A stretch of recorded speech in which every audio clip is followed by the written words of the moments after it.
আসন্ন জাতীয় সংসদ নির্বাচনে পঞ্চগড় ১ আসন থেকে প্রার্থী হয়েছেন এনসিপি নেতা সার্জিস আলম।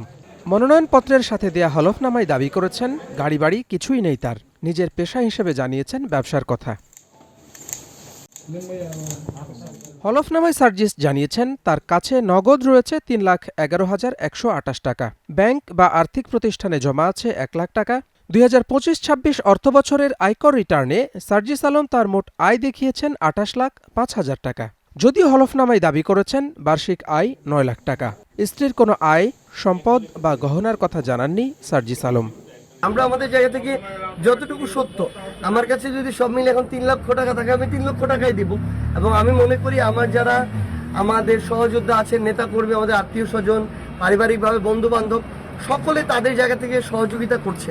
আমাদের হাতে টাকা কম থাকতে পারে, কিন্তু মানুষের যে ধরনের আগ্রহ, পরিবর্তনের আকাঙ্ক্ষা, মানুষ নিজে থেকে অংশগ্রহণ করছে।